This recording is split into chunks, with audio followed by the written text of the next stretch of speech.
the size advantage. The Hound's going to struggle against her. And Israel back in the game now. Michael Tucker should have been a foul call.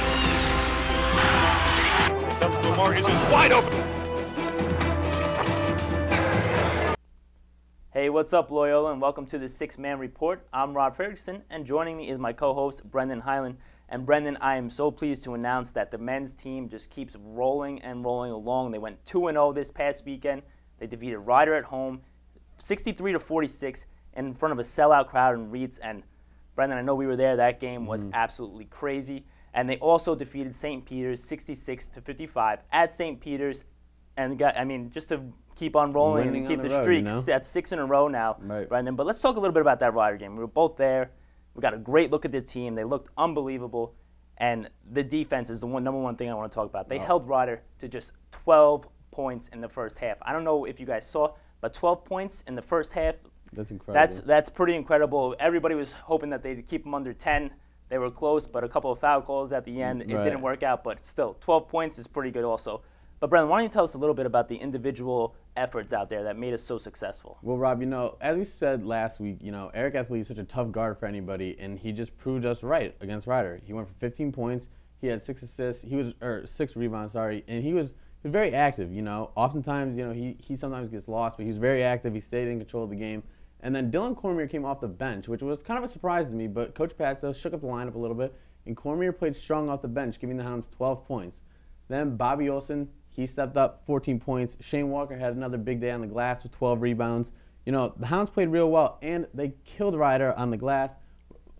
Offensively, we spoke about last week, we lead the conference in offensive rebounding. We had 10 against Ryder, and it was a big difference in the game. Yeah, let's talk about that for a second. I mean, we have 10 offensive rebounds. We lead the MAC in that category, and that's just something about hustle. The team hustles, and we talked about this in college sports. To win in the college basketball specifically, it's kind of a scrappy, not as as fluid as an NBA game. If you have the heart and you beat the team on the glass, I would say the bulk of the games are won on the glass. And against Ryder, this might sound cliche, whatever, we were just playing volleyball on the glass. Anything that was up there was ours. We completely dominated the glass. Eric and Shane had a field day on it, and it was good to see. It was fun to watch. Yeah, and let's talk about Shane Walker for a second. The guy is coming up so big this year. It's his senior year here. The transfer from Maryland. We've been waiting for him to just sprout out like this, and now Shane Walker is playing big. He's using his size to his advantage, and he's getting on the glass hard. And he's dominating. Exactly. And the one thing really that I saw against Ryder that I like to see him do more of, but I was really excited to see him do it against Ryder, was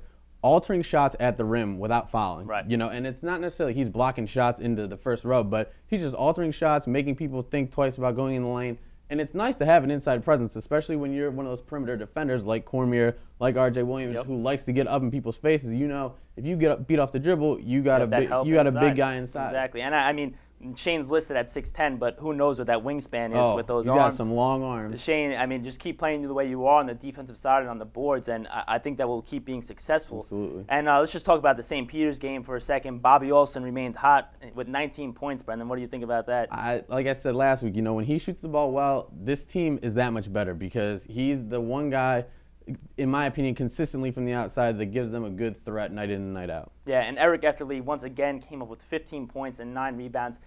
It's just what amazes me about Eric is, like you said, he's so fast and dynamic for that power forward, maybe small forward, whatever you want to call him. But then he grabs boards like an animal. He doesn't stop on the offensive board, defensive rebound. You hear the term nonstop motor just thrown around all the time, but Eric really defines that. And I said earlier he takes plays off, and sometimes he does. But when the game's on the line and when the ball's up on the glass, he goes after it, and it's his most of the time. Yeah, and once again, Shane Walker, 14 points and 5 rebounds.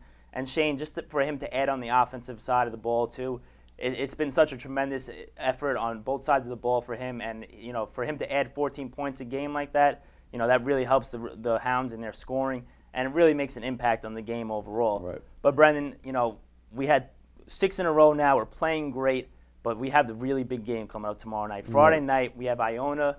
It's on ESPNU again. And the game was sold out since Tuesday at 1:30. Now, I don't know if that's a record for the school or whatever, but Tuesday at 1:30, the game's on Friday. Usually you can get your tickets the night of.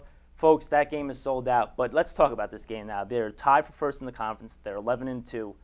And it's going to be a great game. We lost them in the first game. Brendan, why don't you tell us a little bit what happened in that first game? Well, I think that this game's going to be a dogfight, Rob. Last game, the Hounds were up 5 at half, and unfortunately wound up losing that game 74-63. The Hounds only shot 29% in the second half to the Gales 63%, and Iona used an 11-2 run early in the second half to kind of seize control of the game, and they didn't look back after that. And Rob, that's one thing with Iona that you have to watch for. They're a team that they can make big runs on you, 11-2, 13-5, runs like that real quick, and you look up and you're like, wow, where'd our lead go? And I think that that's kind of what happened to the Hounds last time. Yeah, well, what you were telling me before the show, Brendan, Iona's actually ranked 3rd in the nation in scoring, and that really, you're not just a middle of the pack team when you're 3rd in the nation in scoring. And let's talk about that big three that they have: Glover, Momo Jones, the transfer from Arizona, still their marquee player. But I want to talk about Scott Machado for a second. He's averaging 14 and 10, Brendan. Why don't you tell us a little bit more about him? Well, Machado, he's a guy, he's a big point guard, and he rebounds very well for his position. He gets the ball out in transition. He gets it to Jones. He gets it to Glover and lets those guys do their thing. Jones actually, he's coming into this game on fire. In their 2 most previous wins against Manhattan and Canisius, he's averaging 30.5. He went for 43 against Canisius. He's shooting 50% from 3 in those 2 games, 60% from the field. So he's really on a tear. Machado's playing well too. They've won 4 straight. Yep. So they're coming in hot, but we're coming in hot. I think it's going to be a dogfight. Yeah, it's definitely going to be a dogfight. And there's another thing about Machado.